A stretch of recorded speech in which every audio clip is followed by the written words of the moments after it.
Hello everybody.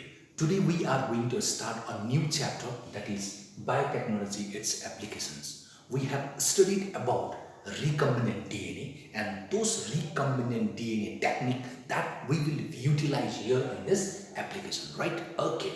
We know that to increase food production, food production increase गर्न लागि we have three options. We have three options. हाम्रोमा तीनटा options. To increase food production, we have three options. Number one is agrochemical, agrochemical based agriculture. The agrochemical based भन्नु मतलब एग्रिकल्चरमा chemical use गरेर production छिटो increase गर्ने. That there we will use the chemicals, urea use गरेर, right? Okay. And number two is through organic farming. Through organic farming also we can increase the production of the food. And the third one is genetically engineering crop based agriculture. So we have these three options. In one option, agrochemical use गरेर food production increase गर्नु, or organic farming, we know that, isn't it? And the last one is genetically engineering crop-based agriculture.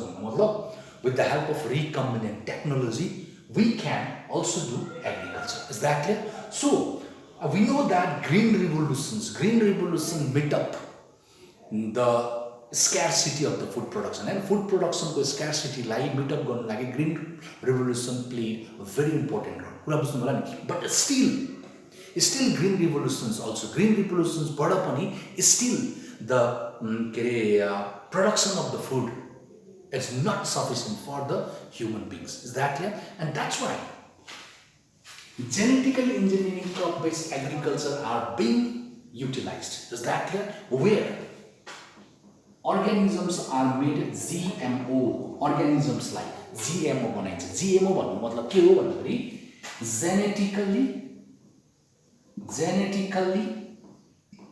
modified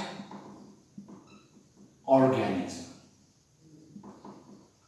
अब genetically modified organisms भन्नु मतलब genetically modified plants पनि हुन सक्छ, genetically modified animals पनि हुन सक्छ.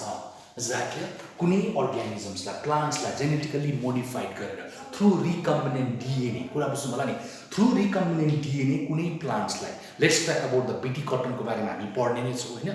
BT cotton भन्नु मतलब normal cotton भन्दा फरक, कुरा बुझ्नु होला नि. अब BT cotton plants मा bollworms ले बेसी अट्याक गरिरहन्छ. bollworms भन्ने कुनै एउटा किरा अट्याक गरिरहन्छ, कुरा बुझ्नु होला नि. र त्यो किरालाई मार्नु लागि हामीले पेस्टिसाइड्स युज गर्नु पर्यो. Exactly.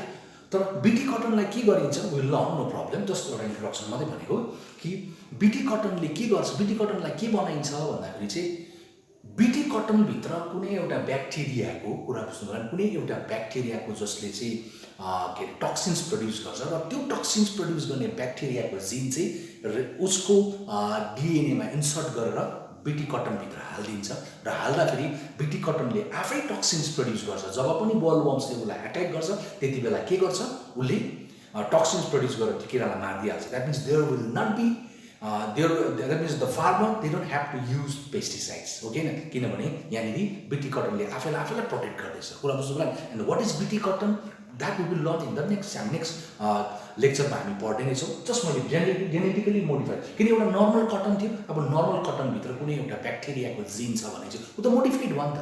यस जेनेटिकली मोडिफाइड भयो नि त, भन्नु चाहेको त्यही नै हो. र जेनेटिकली मोडिफाइड अर्गानिजम भनेको कुनै एउटा प्लान्ट्स या एनिमल्स जसको भित्र कुनै एउटा फरेन जिन इन्सर्ट भएको छ भने त्यसलाई हामी के भन्छौँ, जेनेटिकली मोडिफाइड अर्गानिजम. आज हामी इन्ट्रोडक्सन मात्रै गर्दैछौँ. सो जब हामी पढ्दै जान्छौँ we'll learn more about this concept. Is that clear? Okay. र अब by making a plant genetically modified, कुरा बुझ्नु होला नि, we can do agriculture. जस्तो प्रकारले हामी के गर्न सक्छौँ, एग्रिकल्चर गर्न सक्छौँ. कुरा बुझ्नु होला नि. र कुनै एउटा अर्गानिजम्सलाई, जब कुनै एउटा प्लान्ट्सलाई हामी जेनेटिकली मोडिफाइड गर्छौँ भने त्यति बेला के बेनिफिट्स हुन्छ, what are the benefits of GMO. What are the benefits of genetically modified organisms? Here are the benefits. The first one is two crops will become abiotic stress like tolerant गर्ने उसको power हुन्छ. Abiotic resistance भनेको जस्तै कसै सुक्खामा सुकिहाल्ने, चिसोमा मरिहाल्ने भने चिसो होस् कि तातो होस्, that plants can survive. Is that clear? That means plants can survive in any condition. Next one is reduce chemical pesticides. Chemical pesticides utilize गर्नु परेन. अघि बिटी कटनको कुरा गरेको छु. आफै भित्रबाट प्रोड्युस गर्दा चाहिँ केमिकल युज गर्नु परेन. हो किन भनेपछि केमिकल पेस्टिसाइड्स के हुँदै गयो? Use of the chemical pesticides के हुँदाले रिड्युस हुँदै गर्नु थाल्यो. Yes sir. Next one is it helps to reduce post harvest loss. जस्तै अब 5 kg उम्रेको छ, 5 kg मा 2 kg लस्ट हुने, 3 kg मात्रै हार्भेस्ट गर्नु पाउने भने त्यस्तो हुँदैन. भनेपछि genetically modified plants बाट चाहिँ will get 100% result. Is that clear? There will not be any kind of loss. Okay.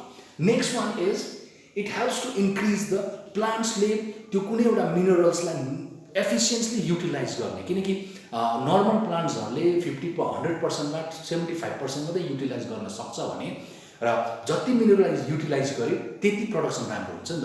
र जेनेटिकली मोडिफाइड प्लान्ट्सले चाहिँ 100% मिनरल्सलाई के गर्न सक्ने, युटिलाइज गर्ने उसकोमा एफिसिएन्सी हुन्छ. कुरा बुझ्नुभयो? Okay. And next one is it enhance nutritional value. र जेनेटिकली मोडिफाइड प्लान्ट्सबाट निक्लेको जुन चाहिँ प्रडक्ट्सहरू हुन्छ होइन, फुडहरू हुन्छ, त्यो फुडको न्युट्रिसनल भ्यालु पनि के हुन्छ, बढेको हुन्छ, राम्रो हुन्छ. द्याट मिन्स त्यो फुडहरू एकदमै पौष्टिक हुन्छ भनेर भनेको. So this is about the benefits of genetically modified organism. And what is genetically modified organism? मैले भने कुनै एउटा अर्गानिजम्सको जिउभित्र, बडीभित्र कुनै एउटा फरेन जिन इन्सर्ट भएको छ भने ओ के भयो, जेनेटिकली मोडिफाइड अर्गानिजम भयो. र हाम्रोमा तीनटा अप्सन्स छ. यो तीनटा अप्सन्समा केमिकल युज गरेर गर्ने कि अर्ग्यानिक फार्मिङ गर्ने कि जेनेटिक इन्जिनियरिङबाट चाहिँ क्रपको एग्रिकल्चर गर्ने.